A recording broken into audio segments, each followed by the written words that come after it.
ketika ada seorang ulama besar, Ibnu Rushd. Dia ini adalah seorang ulama ahli fikih, ahli agama.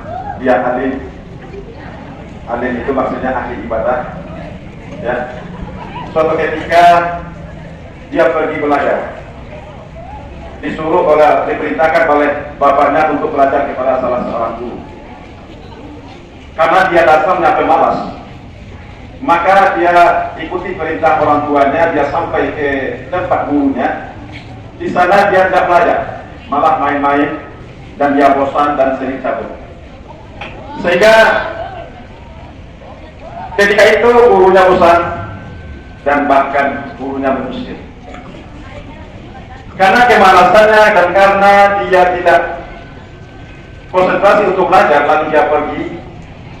Maka suatu ketika dia dalam kepergiannya tadi dari rumah gurunya tempat belajar, dia lihatlah sebuah batu besar. Batu besar ini dia lihat ada seekor semut yang mendaki.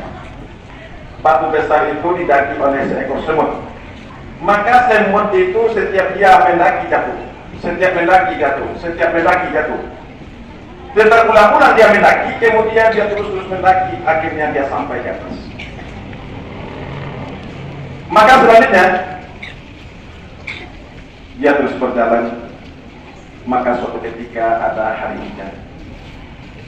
Maka dia lihatlah sebuah batu yang sudah berlubang. Dia lihat sebuah batu yang sudah berlubang. Kenapa ini batu berlubang? Lalu dia lihat ke atas, ada sebuah daun pisang.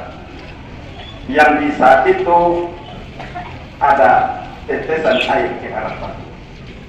Maka ketika itu dia sadar. Yang pertama, kenapa semut yang hitam, semut yang kecil, karena dia berulang-ulang melakukan pendakian kepada batu besar, akhirnya dia bisa. Kemudian yang kedua, ketika batu yang padat, yang keras bisa berlubang oleh air yang cair. Apa pelajaran yang bisa diambil? Apakah hukumnya saya? Saya punya akal, saya punya pikiran, saya punya segala-galanya. Kenapa saya lebih bodoh daripada semut yang kecil? Kenapa saya lebih bodoh daripada air yang cair? Maka kembalilah Ibnu Rushd tadi, kembali ke tempat gurunya tadi. Akhirnya dia belajar, karena dia melihat seekor semut, dia melihat tetesan air yang cair, dia mendapatkan pelajaran. Akhirnya Ibnu Rushd, dia adalah sebagai ulama fikih, maka dia mengarang sebuah buku namanya Bidayatul Mujtahid, tafsir ayat akhir. Apa pelajaran yang bisa kita ambil? Setiap manusia itu tidak ada yang bodoh.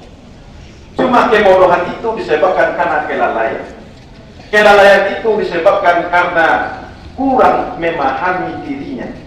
Sebetulnya diri manusia itu dia mampu.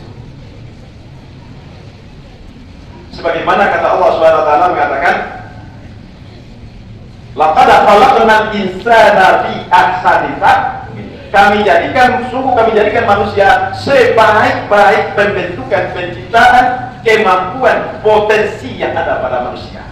Jadi Ananda ini semuanya berpotensi, tetapi kurangnya adalah Ananda belum menggali, belum menampilkan potensi yang kita miliki. Maka saat ini kita, bagaimana kita menggali, memunculkan potensi yang ada pada diri kita? Sepakat? Syaratnya adalah la akhla'anna ridal kasbi. Kita bertekad, saya akan tanggalkan sejenak kemalasan. Ananda, masa depan masih panjang. Jangan sia-siakan waktu. Al-waktu kashaib. Waktu itu ibaratkan seperti pedang. Kalau Anda tidak mempergunakan waktu, Anda akan dipancungnya, Anda akan dibunuhnya. Maka pada hari ini kita harus bersemangat belajar. Walaupun materi yang sangat banyak, PR yang sangat banyak, yakinkan guru yang memberikan itu dia tidak bodoh, tetapi demi kesuksesan Ananda. Mari kita bersemangat belajar. Man jadda wajib, man kasala khasara. Siapa rajin, dia akan memperoleh. Siapa yang malas, dia akan merugi. Maka oleh sebab itu, Anda semua timbulkan semangat belajar. Jadilah kita yang nomor satu. Nomor satu di bidang kita. Apa potensi kita? Saya harus nomor satu. Sepakat? Sepakat? Assalamualaikum warahmatullahi wabarakatuh.